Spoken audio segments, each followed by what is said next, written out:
Bismillahirrahmanirrahim. Assalamualaikum warahmatullahi wabarakatuh. Alhamdulillahirabbil alamin. Puji syukur kehadirat Allah Subhanahu wa taala. Tak lupa sholawat salam tetap tercurah ke pangkuan baginda Rasulullah Muhammad sallallahu alaihi wasallam. Kembali lagi ke channel saya berisi pembahasan soal-soal past paper Cambridge IGCSE di subjek biology. Dan insya Allah kali ini kita akan bahas ke topik 3, yakni movement in and out of cell, dengan subtopik 2, osmosis. Dan ini insya Allah menjadi topik utama kita, osmosis. Learning objektifnya, define osmosis as the net movement of water molecules from a region of higher water potential or dilute solution to a region of lower water potential or concentrated solution through a partially permeable membrane. Dan learning objektif kali ini sangat penting dan merupakan definisi dari osmosis itu sendiri. Oke ya. Kita mencoba untuk dalami sedikit tentang learning objektifnya. Define osmosis as the net movement of water. Nah, ini nanti ciri utama dari osmosis, yaitu movement of water atau perpindahan dari air. Nah, ini kemudian from a region of higher water potential or dilute solution. Nah, dari mana? Ini from higher water potential.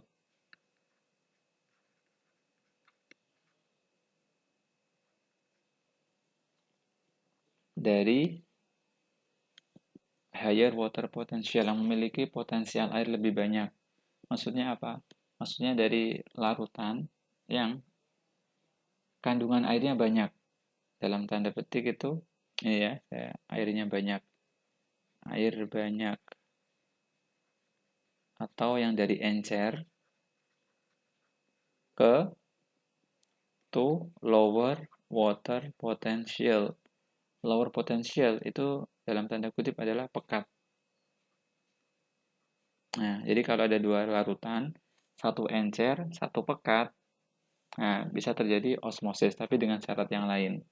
Yaitu syarat yang ketiga adalah, tadi ya, ini to a region of lower water potential through a partially permeable membrane. Harus melewati membrane atau pembatas, membran pembatas.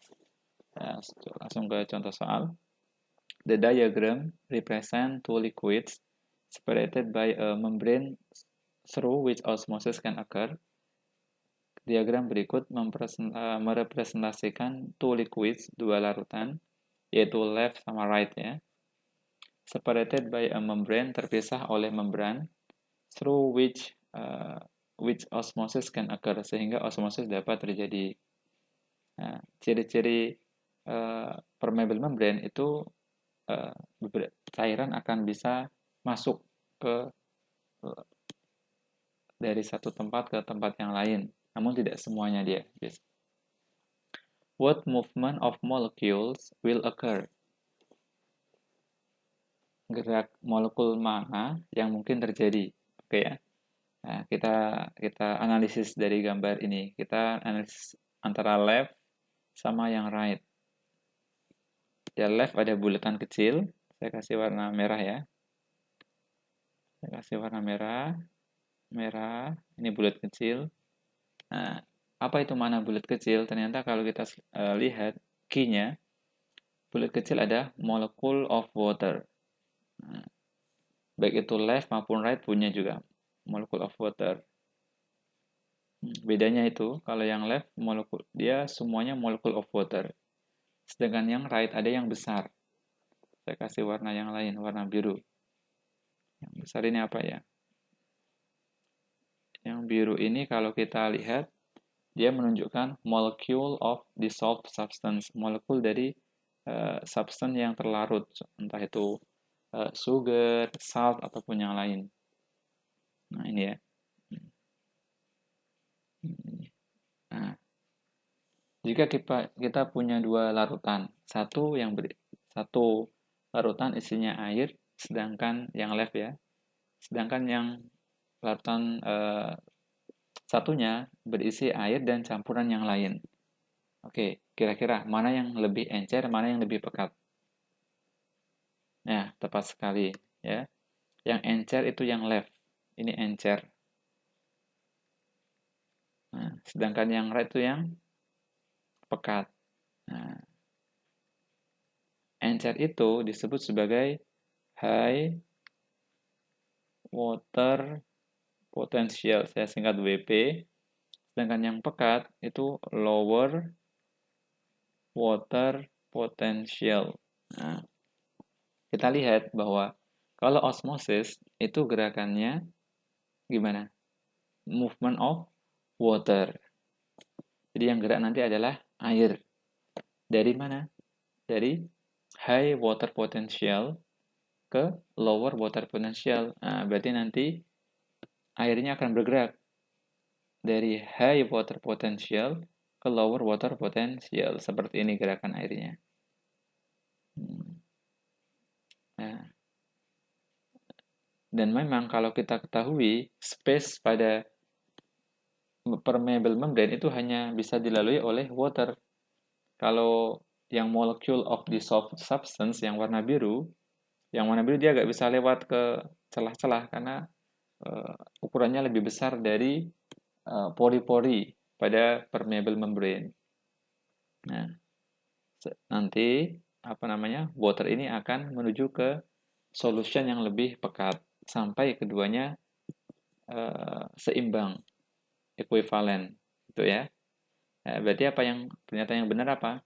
Kalau A, molecules of dissolved substance, ini yang bergerak adalah dissolved substance. Berarti substansi yang terlarut, yaitu yang warna biru. Maka kurang tepat ya, salah. Yang B, molecules of dissolved substance move. Nah, ini masih dissolved substance. Berarti kurang tepat. Yang C, overall, water molecules move from left to right. Nah, water molecules move from left to right. Ini yang seperti yang sekarang kita gambarkan. Dari left ke right. Berarti yang tepat adalah yang C. Nah, itulah yang disebut dengan osmosis. Ciri utamanya, saya ulangi kembali, yaitu movement of water. Yang gerak adalah airnya. Ya, kasih warna hijau. Nah, ini movement of water from higher water potential to lower water potential through permeable membrane. Ya, oke, itu. Mungkin pembahasan kali ini agak panjang karena memang beberapa agak memang perlu dijelaskan lebih detail. Tapi insya Allah gampang dan semoga bermanfaat. Ini sudah hari ke berapa ini? 24 Ramadan. Semoga puasa kita 24 apa 26 ini ya? Saya lupa sendiri. Semoga puasa kita diterima Allah Subhanahu wa taala. Kita tutup dengan kafaratul majlis. Subhanakallahumma wa bihamdika asyhadu an la ilaha illa anta astaghfiruka wa atubu ilaik. Assalamualaikum warahmatullahi wabarakatuh.